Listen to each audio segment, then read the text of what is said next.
Welcome to Radio Naturopath, the talk show about health and natural medicine. This show will first be broadcast on Wednesday, October 1st, 2025 on 91.7 FM WHUS stores. I am Fran Storch, ND, naturopathic physician. We're coming to you live from beautiful Mansfield Hollow, Connecticut. Comment below to let us know you're here and ask questions. You can also email me at radionaturopath@gmail.com. If you'd like to listen to the show at another time, you can check out our podcast at whus.org, iTunes, Spotify, Patreon, and Buzzsprout. You may also watch the recorded Facebook Live episode at Fran Storch ND for 30 days and also on my YouTube channel at Radio Naturopath.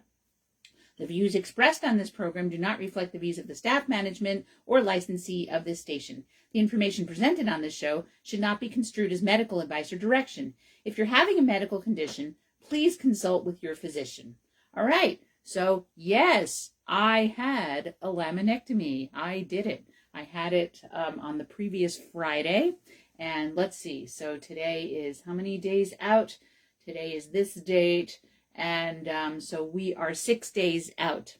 Yeah. So I can't believe it. All that, the decision to do it, the preparation for it, getting off my supplements for a week, getting my blood pressure down, all of those things. And then the day showed up and Ron took me over there and I went and they did it. And what's so amazing is when you have surgery, the thing about the surgery, the worst thing about the surgery is unless you have a really bad post-surgical outcome, the worst thing is the anticipation, because you get in there. So I went there. I went to the Lighthouse Surgery Center, and my surgeon was Howard Lantner, MD, and he was lovely. And the Lighthouse was lovely, I must say. If you have to have same-day surgery and you want to go there, it's a place you could go. I was very impressed. It was either new construction or newly renovated because the inside was gorgeous. All the feng shui, the way the waiting room was set up, it was set up with panels and comfy, like couch-like seats in front of the panels that were staggered around each other. And, very high ceilings and very calming colors. The floor was gray and it was the Lighthouse. So most of the tones, the decoration was colors of warm sand and off-white with dark blue accents. And all of the staff wore blue. And blue is a very calming color. And what was explained to me was that they wanted to have the colors be the opposite of something upsetting and be the opposite of red. So it was something that wasn't like red. And so it was these colors, shades of blue and sand. I also thought it was the Lighthouse, so it's going to be colors of sand and blue, which makes it kind of like the beach. So it was a very calming environment. It was similar to when I had my cortisone shot at UConn, where they put you in a bay to start, although instead of being in a recliner, I was on a gurney. I was probably on the bed where they were going to do the surgery. And it was very comfortable. And, I had a cozy cotton Johnny, and I had to put on one of those silly caps and hospital socks. And they said, you have to take everything off. And they gave me these disposable boy shorts for underpants, so I guess you could bleed on them and mess yourself on them, and then you wouldn't have to take them home and do anything with them. So that was fine, and fortunately, none of that happened. And then, so my blood pressure started out kind of high. I could tell because Taryn, the nurse, was very concerned, and then it went down, and it wasn't high enough that they couldn't do the surgery, because they did. And you have to fast overnight, and fast means nothing by mouth, so no water after midnight. Secret, I had small sips of water overnight. Oops, because my mouth was so dry, and I didn't want to wake up and faint. Fortunately, I didn't feel lightheaded or anything going to the surgery. I was as relaxed as I could possibly be. And we got there early. The call was for 7:45, and we got there at 20 after 7, and they checked us in. The lovely, so I have the names of all of the staff that helped me. So Magdalena checked me in, and she was great. And then I saw Taryn and Amanda preoperatively, and mostly Taryn. Taryn was this lovely, petite, redheaded woman who was the nicest, sweetest, most calming person, and she was great.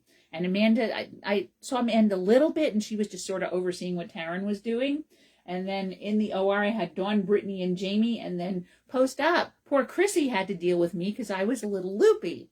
And, I would talk to Chrissy and find out, you've been asleep for an hour. It is very interesting. So I'm lying there. I'm all set to go. And they said, all right, you have to take 1,000 milligrams of Tylenol now. I said, okay. And they gave me some water to drink it with. I said, can I drink all the water? They said, yes. I said, yeah, but we're not supposed to have anything by mouth. He said, it's okay. You could drink the water. It's just water. All right. So I had the 1,000 milligrams of Tylenol. And then eventually the anesthesiologist came in, and just like Dr. Walker, who was over at UConn, this guy, Dr. Kolelos, they said, he's Greek. Okay. Or maybe, was it Kolelos or Konelos? It was close to cannoli. So they said, yeah, but he's Greek, which was funny. Anyway, he was a very sweet man, and he explained to me the anesthesia. I explained to him that I had a history of vomiting after surgery, but it was 40 years ago, and the anesthesia is probably really different. And he said, we're going to take good care of you. Don't worry about it. And they did. So my mother had instructed me to say, please don't let me die before the surgery, because she always does that. And I said that, and Dr. Kolelos was a little upset, and the nurses just laughed, which is what Mom said. Everything happens. And then they wheeled me into the operating theater, and then everything happens really fast. So they wheel you in. Dr. Kolelos is there, or Canelos is there, and all the nurses, and it's very, very bright. And I remarked on how bright it is. They said, yeah, it is really bright in here. And the first thing that happens is they put these big green automatic electrically controlled compression socks on your legs. Then you can feel them compressing and going in and out. And then they hand you a mask, and the mask goes over your face. And they said, all right, breathe this. This is just some oxygen, and it's going to smell funny. And I said, you're right. It does. And then I said, I feel a little woozy. They said, there could be something else in there. And then I had a dream, and then I opened my eyes, and that was it. And I opened my eyes, and eventually I was able to talk to Chrissy, apparently. I mean, I was kind of out of it. And I woke up, and I asked her what time it was. She said it's 11:30. So I had gone into the operating, and the surgery started at 9 o'clock. She said, you've been lying here, and you're in recovery. I said, I'm in recovery? She said, yes, you've been here for an hour. I said, no, because you just don't realize. So I thought you close your eyes and then you open them and it's over. It wasn't quite that way for me because I had this dream, and I do not remember the dream. But I'm wondering if I had the dream while I was in recovery, while the anesthesia was wearing off. Because when you're under anesthesia, your whole nervous system is suppressed. So big shout out to my staff, because they give you a Get Well card. How cute is that? It says Get Well, has a little balloon on it, and it says Lighthouse Surgery Center. And Magdalena was the woman who checked me in. She was very lovely and efficient. Taryn and Amanda helped me before, especially Taryn is who I remember. She was a lovely, sweet woman. And Dawn, Brittany, and Jamie do not really remember, because that was in the OR. I remember some nice women standing over me, but I don't really remember them because there was, I was in there for a few seconds and then I was gone. And then Chrissy, I do remember, and she was lovely, and poor Chrissy had to deal with me being kind of out of it. So when I had my surgery 40 years ago for my mammoplasty, I woke up and I said to myself, in order to know that I'm still okay and I still have brain function, I have to do an integration on an equation, because I knew calculus back then. And when I was 20, I haven't used calculus in all that time, so I don't really know it anymore. So I couldn't do that. I woke up and said, oh no, I can't integrate that equation just because I don't know how to. Let's see, what can I do? Well, I can sing some songs. So I started singing 2 Grateful Dead songs. I sang Broke Down Palace. I got it as far as I could through Broke Down Palace. And then I started singing Sugar Magnolia. I don't know how loud or quietly I was doing that, or if I was doing it in my head. Chrissy didn't say anything to me, but I wondered if it was loud enough that people heard and had something to laugh over their coffee with later. So yes, so the Grateful Dead brought me back too. And then I eventually woke up and I was okay to stand up. I wasn't dizzy. They said, okay, here's your clothes. You can get dressed again. And I had hurt my knee. My knee just blew up on Tuesday, the Tuesday before the surgery. And I'm assuming it was, some version of cartilage tear or meniscus tear or something like that. And so when I came to, and I had to call them and say, are you still going to be able to do the surgery on me? I have this thing with my knee. And Tamika, who was the APRN for Dr. Lantner, she said, we can still do it as long as it's not infected or inflamed or red and hot and infected. I said, great. So yeah, I still want to do it. She said, if you get here and Dr. Lantner sees it and he says we can't do it, then that's okay. So, and Dr. Lantner did check with me one last time. You sure you want to do this? I'm like, yes, I do. I'm here. I've already planned the time off and made the decision. And so off we go. So I had a heavy brace on my knee, and I had a hinged brace that I had gotten last year when my knee had gone off. And I had a compression sleeve on the left side, which helps with the paresthesias. And the nurses went to find out if I could keep them on during the surgery or not. And then they were told, no, they have to come off, which makes sense because they have to see what's going on with your circulation. And also I was going to get the compression socks, the compression sleeves while I was in there. So they came off and they said, we'll put them back on you when you're ready to leave. I said, great. So they did that. And then when I woke up, when I finally came to, I felt really good. And one of the reasons I assumed that I felt really good is, number one, I had dexamethasone on board, which is a corticosteroid. And corticosteroids, it's to reduce inflammation and swelling, but it also makes you very cheery. So I had that on board. And of course, when you wake up from propofol anesthetic, you usually feel really good, like you had a good sleep and you woke up and you're ready to go. So I had that. They had given me fentanyl. That was one of the drugs that I have, which, as you know, it's I guess it makes you feel good. That I didn't think I was going to get an opioid. I didn't know if I was going to get an opioid because I had explained to them I'm concerned that I'm going to get nausea and vomiting from the opioid. But I had ondansetron on board, which is an anti-nausea medication. So from the moment I woke up to this minute, I have not had a bit of nausea. I am so thrilled. So that means that I can have major surgery. I can have general anesthetic and not have nausea. I'm very excited about that. So thought it might be interesting to go through all the drugs that I had when I was under. So here's what they give you when you go under. Let's see how many drugs I had. 1, 2, 3, 4, 5, 6, 7, 8, 9, 10, 11, 12. So over the time of the surgery, I had 12 medications on board.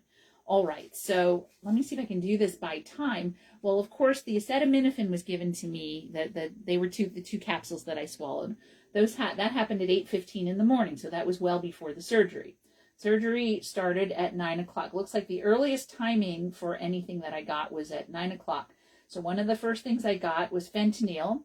So I don't know if that came through. Oh, it'll say that came through on the IV.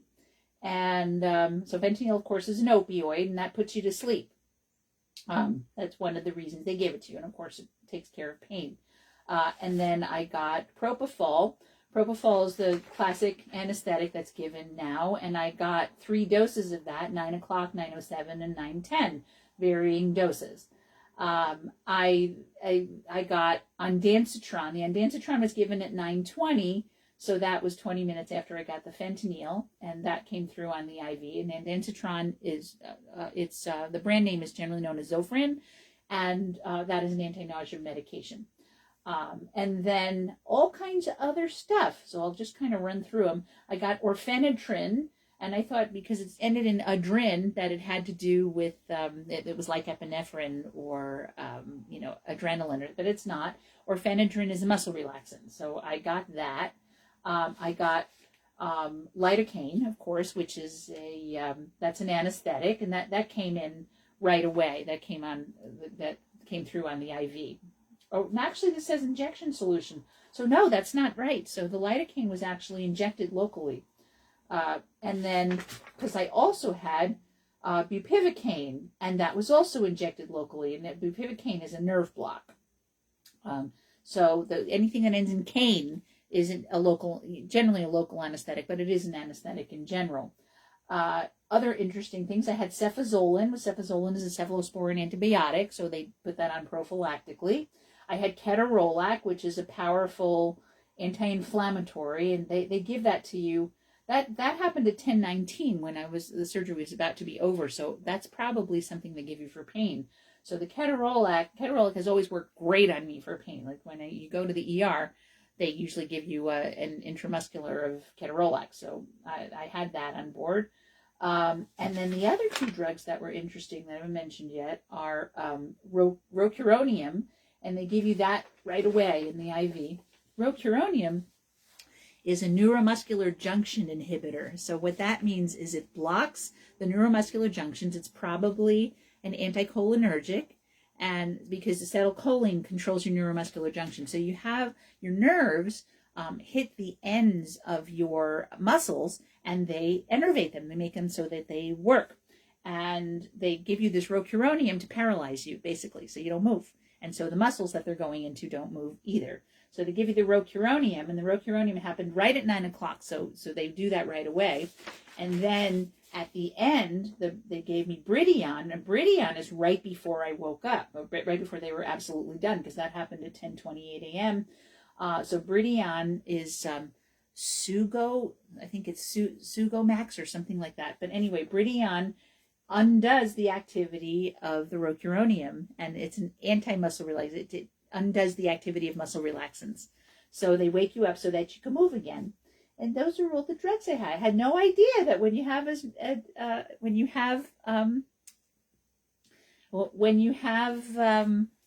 a surgery, that they put the anesthesia, the anesthesiologist gives you so much different medications, and this is just for an hour and change long procedure. So I was in the operating room for, I guess, an hour and a half total, because they did 2 spinal levels. So what Dr. Lantner did is he went in and he cleaned up. He told me, I saw him at the end very briefly because he was busy. He had 2 other surgeries to attend to. And he told me that there was nothing unplanned, and it went very routinely. And he went in and he cleaned out some of the some of the things that were sitting on my spinal column, and cleaned out the calcifications, and probably, I'm assuming, if there was any, disc debris, cleaned that out, and it all went just fine.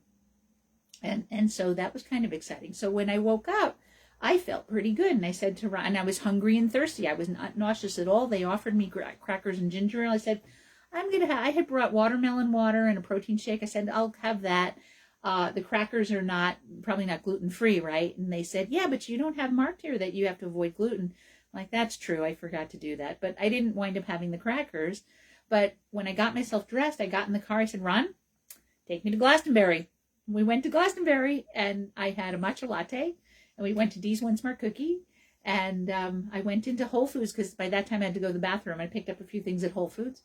So this is the day of the surgery. And then I said, I need some puppy therapy. So we went to Bicycles East and saw Deb and Steve. And I got to pet Gage, who is the delightful golden doodle. And it was very good to have puppy therapy. And then we went back home and towards Willimantic, where I was given post-op medications.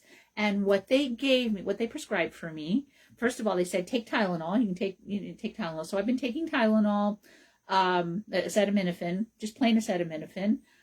What they gave me was Percocet, or the generic Percocet, which is acetaminophen plus oxycodone. I have not touched it. I didn't want it. I wanted to see if I could get away with not doing opioids. And so far, so good, because all opioids do is they calm pain and they make you sleep. And I didn't want to be woozy, and I was afraid they would make me nauseous. So I have the meds. I haven't touched them. So what I had, but I do have separate oxycodone that I can also take if I need it. But my pain it's nagging and achy, but it's not enough to stop me from doing stuff. Like here I am making my show.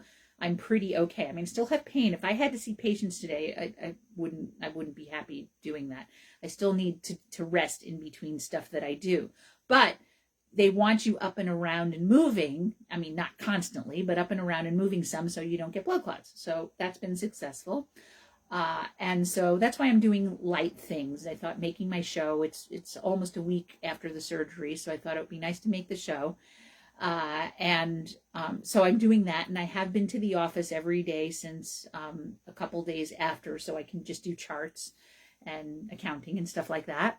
And so I'm moving a little. I am getting a lot of rest. I am doing a bit of lying around. I'm blasting through library books, which is great, and catching up on some trashy TV, which is good. And I'm getting a lot of much needed rest that I've needed over time. So the meds I have been taking acetaminophen. I've been taking. I asked them to give me tizanidine. They were going to give me methocarbamol, which is a muscle relaxant. I said, give me tizanidine because I've taken it before. I do well with it. And if you give me the tablets, I can break them and I can have them through the day if I need to. And he did. So he gave me a big bottle of tizanidine. So I haven't been taking them every single day, or if I'm taking them, I'm taking 2 to 4 milligrams in a day, and the pills are 4 milligrams. And since I've been going out, what I try to do is not take any tizanidine before I go out. And I might have been having a little bit of something else on board. And that product does not cause nausea. In fact, well, it can cause nausea in some people, but it can cause, it more likely causes you to be hungry. So I've had some of that as well, without getting into it too much. So those 3 medications are what I've been taking. Now, I was not permitted to take my supplements for a week before the surgery, so I stopped doing those. I took a very few things that don't interfere with clotting. So I still took chlorella, a little bit of magnesium. I took my probiotic. I took phosphatidylserine, and I took my motherwort to keep my heart calm. And that was mostly what I took, and very little bit of vitamin A and vitamin D. And Dr. Lantner said 2 days after your surgery, you can start taking your supplements again. And that was the same thing that Dr. LaGuardia said. And Dr. LaGuardia cautioned me, why don't you wait for 4 days after the surgery for the nattokinase? So I did that. I waited for 4 days after the natto. Now I'm back on the nattokinase. So not only am I up and about and doing some movement, I'm not doing any formal exercise. I'm not doing yoga because lying and twisting and moving about like that, even if it's restorative, I can't really do it. I might try. The thing is, generally when you do a restorative practice, there's twisting involved, and I can't twist my back right now. So I haven't been doing much of anything. What I may do is just some exercises that actually move my legs, like sitting on the side of my bed and lifting my legs up and down. That I can do. And I can walk. So I walk around the house. I walk to the office. I did Rosh Hashanah. I went to Tashlich and saw everybody. But I did Rosh Hashanah by Zoom at home. So Shana Tova, if you are celebrating, happy 5786. And so it's been interesting. What I am concerned because I still have the nerve discomfort in my left leg. What I'm hoping is that's going to go away because I have swelling and inflammation at the surgical site. I certainly do, because I still have pain there, and the surgical site has to heal. And so there's still pressure on the nerve because there's swelling where he did the surgery. So I'm hoping that in time that this nerve pain will dissipate, because it's still definitely there. It's not. I heard that some people, they wake up and their nerve pain is gone. That is definitely not true for me. It's still very much there. I mean, and it's not extreme nerve pain. It's not like when I had the acute flare of the femoral neuralgia, but it's still paresthesia, dysesthesia, and weakness in that leg. But hopefully that will improve once time goes by and the surgical wound heals. I have an appointment coming up. It'll be, they want you to have a 2-week follow-up. My follow-up will be a week and a half, but that's okay. So my follow-up's on Erev Yom Kippur. So that happens next week. And so I'll talk to Tamika and or Dr. Lantner about what my prospects are. And maybe I'll have some improvement in the next couple of days. Beth, who is the receptionist and partner of my chiropractor, Dr. Scott Gregor, said to me that day 8 is the magic day. Day 8, lots of good things happen, that you turn a corner on that day. I have not reached day 8, and I asked Nancy, so what day is day 8? Is that, what's day 1? Is that the day of the surgery or the day after the surgery? She said the day after. So day 8 is Saturday. So that's a couple of days from now. So hopefully on Saturday I will turn some kind of a corner, and I will be looking forward to that. Meanwhile, lots of rest, reading books, catching up on TV, getting up and down, doing very gentle activities, which included a little bit of shopping. I went to a Cupcake for Later, and I got their pistachio, their Dubai dessert, which if you get any dessert that says Dubai on it, expect chocolate, and expect it to be delicious, expect chocolate and pistachio, and expect to pay a lot of money. So if you get Dubai anything, whether it's a chocolate bar, a dessert, or a baklava or whatever, it's going to cost a lot, because pistachio, chocolate, the idea, whatever. But I got one of those desserts, and it's so rich, I can only have a few bites on a given day. So I think I'll have that dessert in the fridge for, 3 or 4 or 5 days, because I just can't eat a lot of it at once. But it was a fun thing to do. And, the bench shop is closing. So the last day of the bench shop is Tuesday, September 30th. So if you want to go to the bench shop, it's almost, you can go do that. And, your last chance is in the next few days. So I went there and grabbed a few things. I started my holiday shopping in September. Why not? And so that was good. So I got that done. But it involved a mild amount of walking around, which is what I needed to do. And then, of course, drinking lots of water, tea, herb tea, a protein shake, a little bit of juice. So I'm hydrating. So that's good. And so that's what happened. So I'm on the mend. I'm healing. I'll keep you posted as to how it's going. I hope that this pain is good enough so that I can work next week. If I'm still pretty sore, I'll work virtually next week. If I had to work today, it would have to be virtually, because the discomfort is, it's enough to make me not want to sit for too long and to want to take breaks. And that's what they told me it would be like. I would be able to work part-time this week, which is exactly what I'm doing, because I'm just going in and doing charts. And it's not too stressful because I'm not actually directly seeing patients. So that's what happened. So let's hope that this is, that'll have good news to report. I'm going to make my next show in a week and a half. So hopefully a lot of healing will have happened in that time. All right. So I bet you're wondering if Tylenol causes autism, right? Because that's been in the news. It's a big deal. Our president came out and said that if you are pregnant, don't take it. He just said it about 10 times, don't take Tylenol, which upset Tylenol, the makers of Tylenol.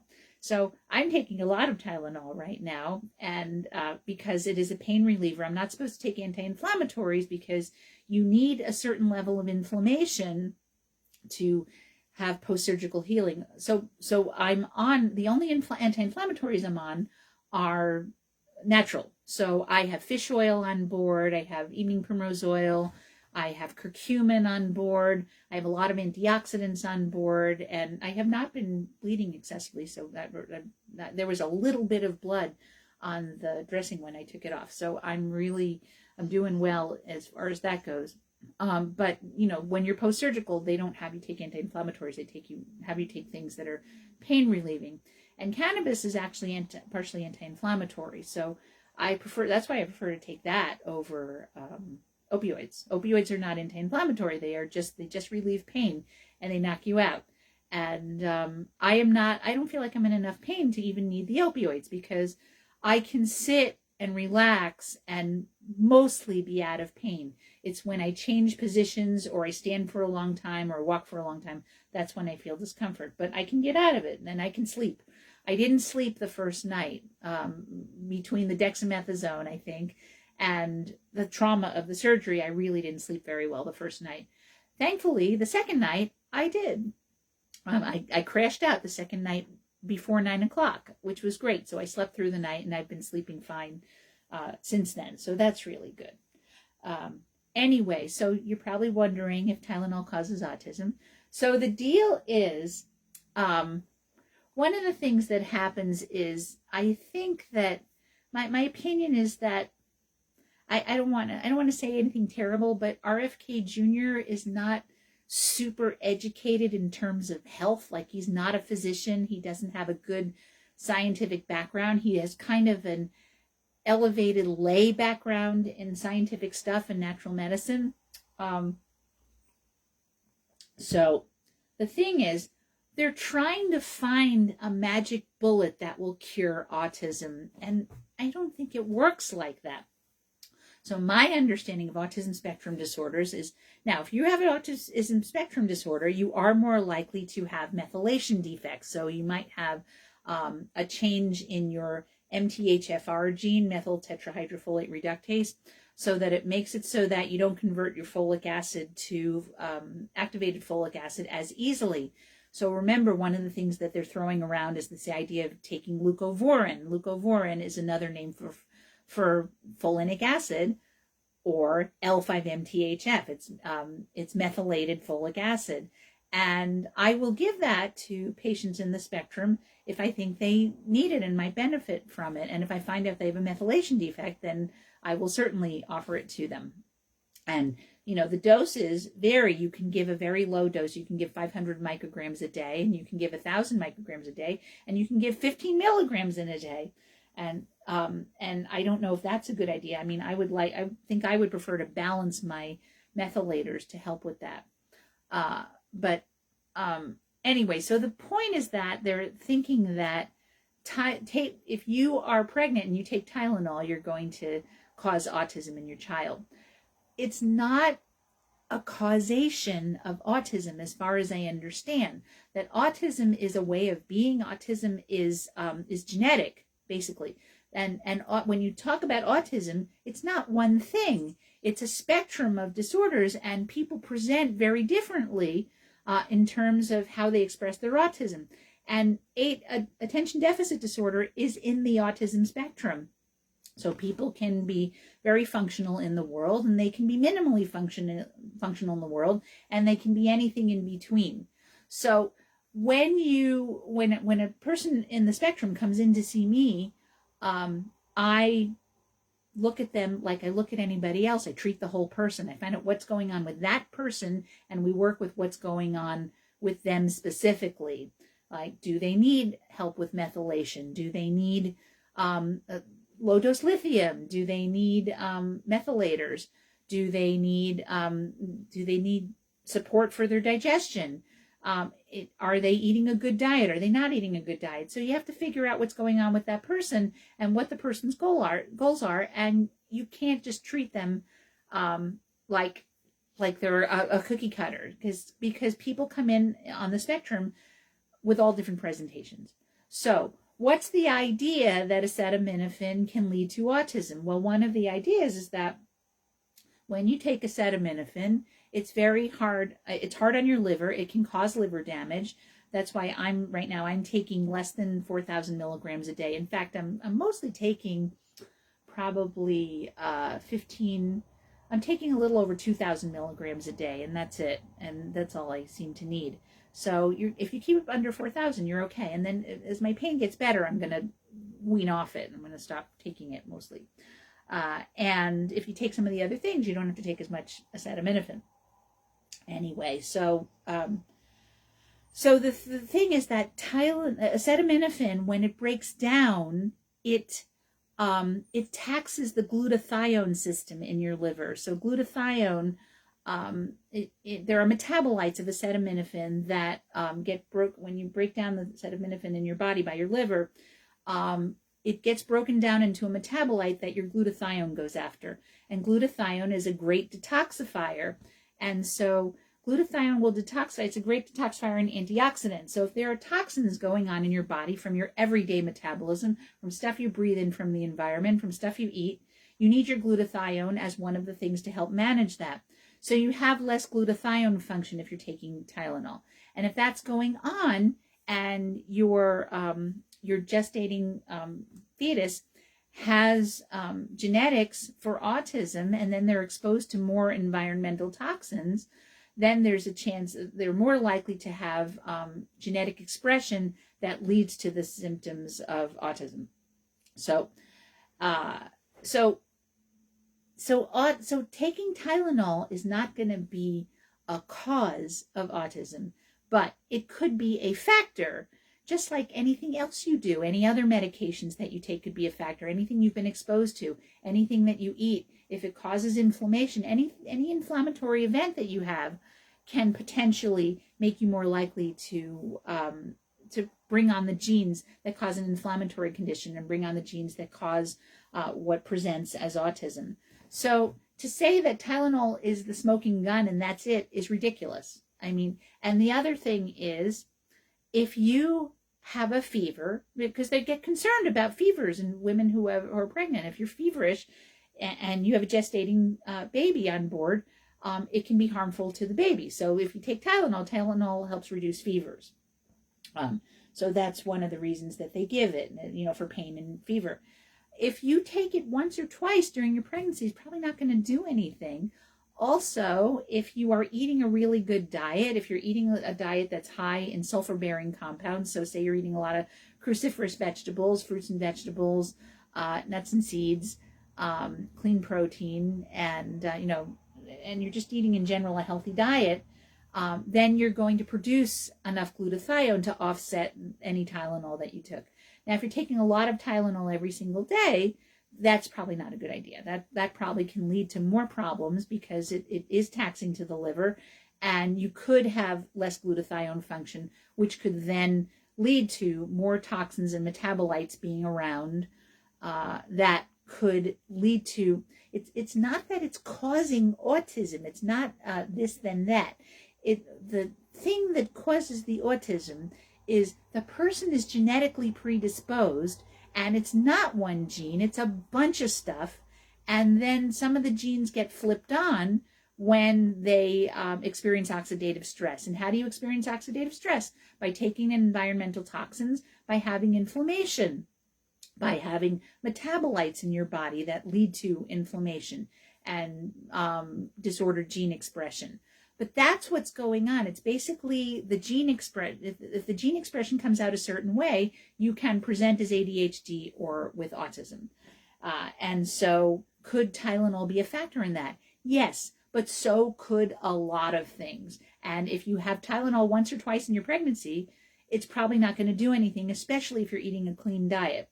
If you're taking Tylenol every day and not eating a clean diet, well, is it the Tylenol or is it all the other stuff that you're doing?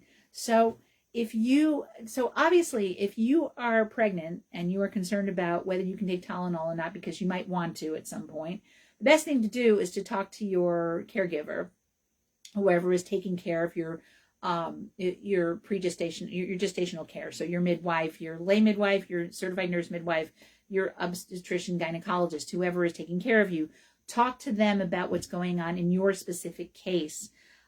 Is it okay to use? And what can you do around it? And I will say, now again, don't listen to me because I'm just giving you general information for knowledge's sake, that you need to consult with a practitioner when you're dealing with all this stuff. But I would say it could be helpful if you're taking Tylenol to also be eating a lot of cruciferous vegetables. So you're talking about broccoli and cabbage and turnip greens and collards and Brussels sprouts and cauliflower. Those are all cruciferous vegetables, and they have sulfur-bearing compounds in them, which can help you to make more glutathione. I'm not saying that is going to definitely help you. Again, this might be a thing that is helpful, understanding the science behind it, because if you're eating foods that have sulfur-bearing compounds in them that are known to help with detoxification, that could be helpful for you. So you might want to consider doing that. There's probably no harm, and unless you have problems eating cruciferous vegetables. Some people do. Some people get terrible gas eating cruciferous vegetables, and if that's you, obviously don't do it. But in any case, the best thing for you to do is, if you feel that you're going to need a fever reducer or a pain reliever while you are pregnant, the best thing to do is to talk to your provider, talk to your gestational care provider, whether it's your certified nurse midwife, your lay midwife, your certified professional midwife, or your obstetrician gynecologist, and they will give you advice about that. And I would say that in general, too much in the way of pharmaceuticals during pregnancy is not a good thing. There are certain things that people continue to take. I believe that, if people have psychiatric issues, they have to continue taking some of their psychiatric meds, for example, SSRIs, like your Zoloft and your Prozac, your fluoxetine and your sertraline, that you need to still take those during pregnancy, because if you are depending on them to keep your mood stable, you're still going to need those when you're pregnant. So in any case, anything that you take can affect your pregnancy. And generally, when you're pregnant, you mostly try not to take anything. And we have you back off on a lot of your supplements too. And when you're pregnant, there's only a few things that we recommend that you take. Of course, you can take your prenatal vitamin. Everything that's in the prenatal vitamin has been approved for pregnancy. And that's just going to be basic vitamins and minerals. I will have women take magnesium during pregnancy. That's a good thing to have on board. It's not harmful, and it can relax sore muscles. It can help with sleep. It can help with anxiety. You can take fish oil. So fish oil is helpful. Fish oil, EPA and DHA, the omega-3 fatty acids that are high in fish oil, are really good for babies' brain development, and they also help to reduce inflammation and pain. And you can take a probiotic. If you want to take a probiotic, you can. And you can also eat fermented foods like real sauerkraut, real pickles, yogurt, whether it's dairy-free or containing dairy. That's something you can do as well. And then in terms of teas, you can drink a little caffeine. I think you have to keep it under 400 milligrams of caffeine a day. And 400 milligrams of caffeine is way too much for me. And I've never been pregnant. So you can have a cup of coffee. You can have a cup of coffee. You can have a cup of tea. You can have a little bit of caffeine, if you want to, and you tolerate it. Less is probably better, but the cutoff is 400 milligrams. And you can have, in terms of herb teas, two of the big ones we recommend are nettles and raspberry leaf, because they are helpful. Nettles is very nutritious. It doesn't have any hormonal interfering activity. And it has a lot of vitamins and minerals in it. And then raspberry leaf tea also has things that are tonifying for pregnancy and is not harmful in pregnancy. So, and that's pretty much all we have you do. And the other thing is, if you can do things that are not taking drugs for pain, that's a great thing to do. Like if you could put cold packs on your head or the back of your neck, if you can get massage, if you can get acupuncture, if you can do if you have pain in your back, if you can do cold packs on your back. You can also go get chiropractic. So these are all things you can do during pregnancy that are not taking a pill. Getting rest. You can do stretches. You can do yoga. You can certainly do pregnancy yoga if you want to. There's all kinds of things you can do for pain short of taking a pill for the pain. So definitely things that you can try. All right, so there you go. So is autism caused by Tylenol? I would say not directly, and if you have to take a little bit of Tylenol, it's probably okay, and do consult with your gestational care provider before you go ahead and take it. All right, so let's talk about a couple other things. We have a little less than about 15 minutes left. So let's see. Oh, maybe you want to know about Ron. Ron is okay. He's doing well. He still gets sore at the end of the day. And he went to the neurosurgeon. He said he can get back on his bike. So he's psyched about that. I'm not sure what that will look like when he will get back on his bike and for how long and what, because he's not feeling very strong. So anyway, so that's what's going on with Ron. Okay, did you know that people eat more sugar because of climate change? So why would they do that? It says as the world gets hotter, Americans are turning to more sugar. And a study was done, and they found that. So we found that global warming in the U.S. is amping up the current country's sweet tooth. When the temperature rises, Americans, especially those with not a lot of money and education, drink more sugary beverages and a bit more eat more frozen desserts. So that's like more than 100 million pounds of added sugar consumed in the nation in a year compared to 15 years ago. And this was studied in the US and the United Kingdom.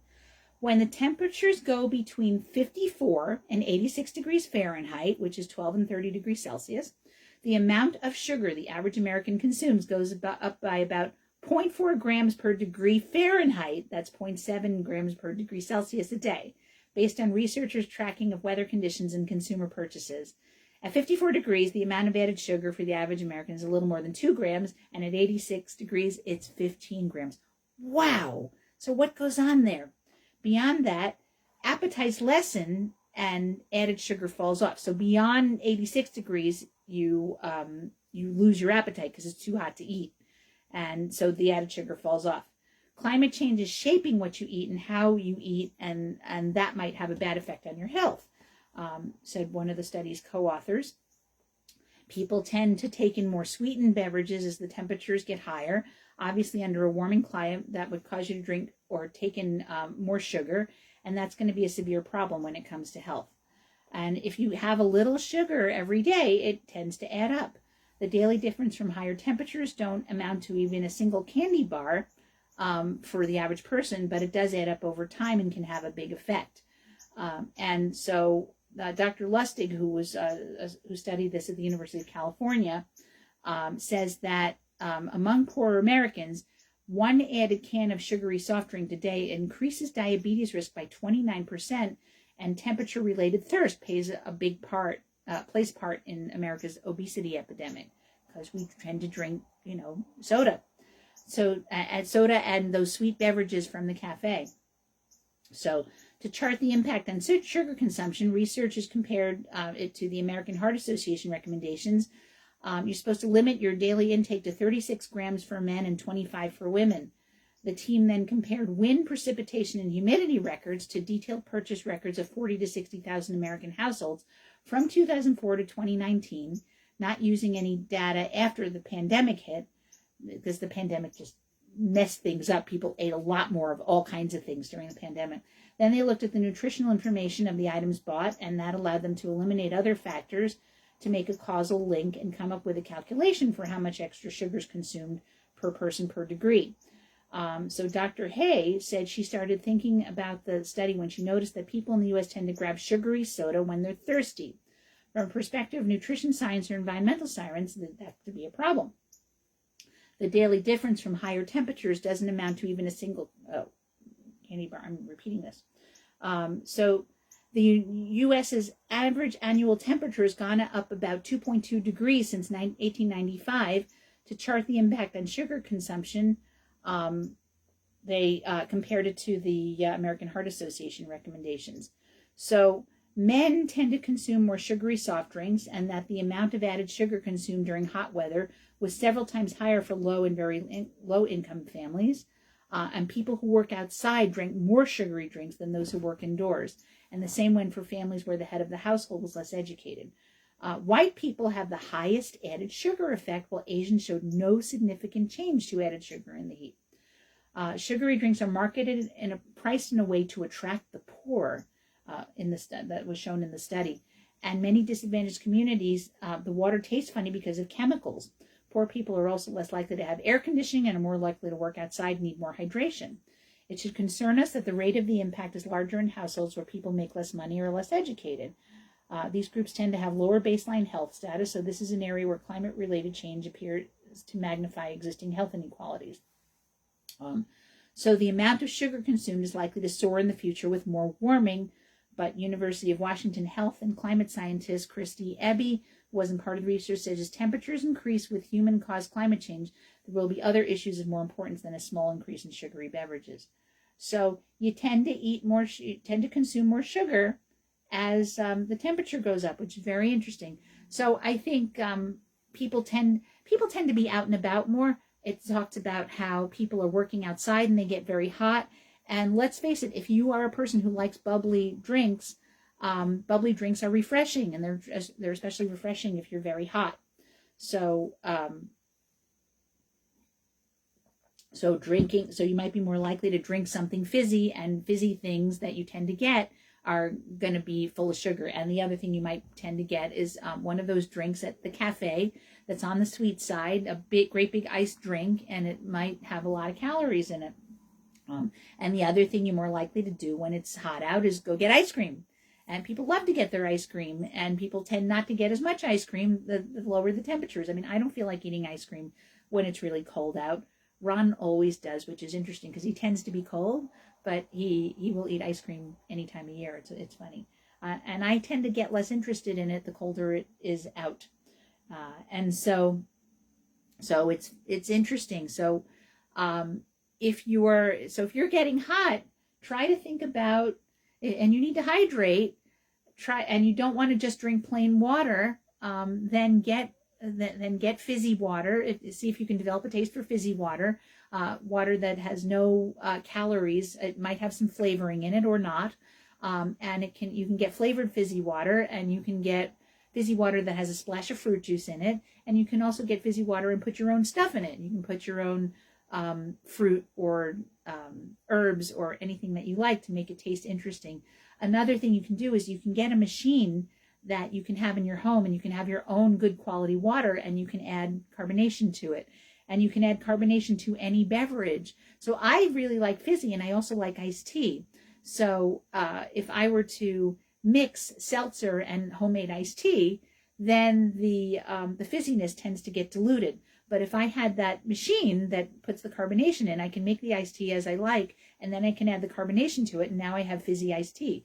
And it's fizzy iced tea the way that I like it, with my own choice of tea bags and my own level of lemon and just a little bit of added sweetener. So that's a way to do it too.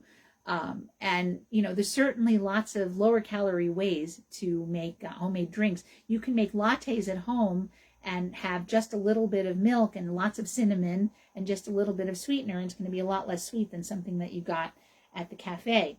And you can also, you also don't have to have a huge one every time, a 20 plus ouncer every time. You can make 20 plus ounces of latte, put it in the refrigerator, and maybe today you'll sip off 5 ounces of that, and maybe tomorrow you'll sip off another 5 ounces, and have it for a few days, and don't have so much.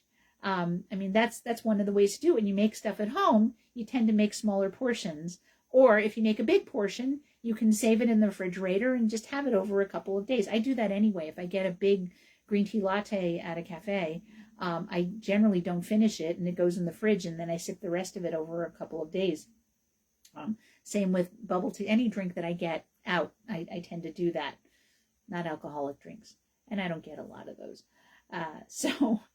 Anyway, so there's definitely solutions for this, ways to keep you cooler. You definitely want to continue to hydrate. Doing water with electrolytes is a good idea. And of course, the simplest electrolyte is a pinch of sea salt and a splash of your favorite fruit juice. Top it off with water and ice it if you want ice. And now you have a refreshing drink. So it's not necessary to drink excessively sugary drinks. And you have to figure out what some alternatives are. And there are great recipes for alternative drinks too, like a refresher style drink where you put a tiny bit of fruit juice in, a whole bunch of fruit, and water and ice and maybe herbs, and you have something delicious. So try to think about that, and just be mindful about whether you're drinking. If you're drinking a sugary beverage, just notice that you're doing it and what the circumstances are, and try not to do it so much. Maybe do it on a day when you've got a lot of exercise. I'm not saying that you should never go to the cafe and get one of those wonderful drinks, but it might be a good idea to cut back on it and think about when you're doing it, and can you do it on a day when you've got more activity so you can burn it off more. All right. So the next thing I want to talk about is just to review why fish oil is so good for you. Fish oil is good for you. There's 11 benefits, and I don't think we're going to get through them all because it's almost time to wrap it up. So it's an excellent source of omega-3s, which is good for your heart and your brain. And getting your omega-3s from fish is even healthier. But if you don't eat fish, fish oil is a good alternative. It's one of the most commonly consumed dietary supplements. I certainly recommend it very frequently. It's rich in omega-3 fatty acids, which are very important for your health, because a lot of people don't eat fish. They don't like to eat fish at all. So I see a lot of patients fish is gross. And when I get them to take fish oil, they have to take it in pills. They won't take the actual liquid fish oil. I take liquid fish oil. I don't mind it. And I also eat some fish almost every day, and I take fish oil every day. Here's 12 benefits of fish oil. It's extracted from oily fish, and it's extracted from smash fish. So remember what the smash fish are? Smash fish are fish that are high in omega-3 fatty acids and low in mercury. And smash, they're not smashed, although you can smash them if you like. That's the funny thing. I think a couple of them you do kind of eat smashed. So one of them is salmon. So SMASH is an acronym that stands for salmon, mackerel, anchovies, sardines, and herring. And all of those are high in omega-3 fatty acids and low in mercury because they're small. Well, some of them are small. Salmon can be big, but salmon don't spend a lot of time in the ocean, so they don't have a way to onboard mercury. So they tend to be low in mercury, but they're wonderfully high in omega-3 fatty acids. They spend time, most of the time in fresh water, but they go to the ocean before they spawn. They spend time in the ocean, and then they get that wonderful cold water omega-3 fatty acids. The other fish you do catch in the ocean, but they're small, so they have no time to bioaccumulate mercury. So, mackerel are not very big. Mackerel are not tiny fish, like anchovies are little, and anchovies and herring, they're small fish, whereas salmon can be pretty big, and mackerels are sort of medium size. What do we say? Anchovy and sardines are little, as you can see them in the can. They're tiny. They're maybe an inch and a half long. So that's what fish oil is made from. Fish oil is generally made from smash fish. It's made from herring, tuna. Well, actually, generally not tuna. The fish oil I get, this says tuna, but that's generally not the case. When I get fish oil, the fish oil that I have in my office is generally made from herring, anchovies, and mackerel. No tuna. You don't want to use tuna because you're concerned about the level of mercury that's in it. Now, my buddy Paul at the fish market says that he gets smaller tuna so that their bioaccumulation of mercury is going to be minimal. And he says, make sure you eat foods with selenium in them because the glutathione is going to help you get rid of the mackerel. And in the Seychelles, they eat a lot of mercury-bearing fish, but they also eat a high level of selenium so they don't have mercury toxicity. So that's all I have. I am going to have to talk about this, why fish oil is good for you next week because we're out of time. So that was great. You have been listening to Radio Naturopath, the talk show about health and natural medicine. I am Fran Storch, ND, naturopathic physician. My co-host Ron Menizza is busy doing other things. You can email me with questions and comments at radionaturopath@gmail.com. If you'd like to listen to the show at another time, you can check out our podcast at whus.org, iTunes, Spotify, Patreon, Buzzsprout, and YouTube. You may also watch the recorded Facebook Live episode at Fran Storch, ND for 30 days. The views expressed on this program do not reflect the views of the staff, management, or licensee of this station. The information presented on the show should not be construed as medical advice or direction. If you're having a medical condition, please consult with your physician. Thank you for listening to Radio Naturopath, your show where you can learn about the best of science and nature. We'll be back with more Radio Naturopath next week at 91.7 FM, WHUS Stores, and WHUS.org.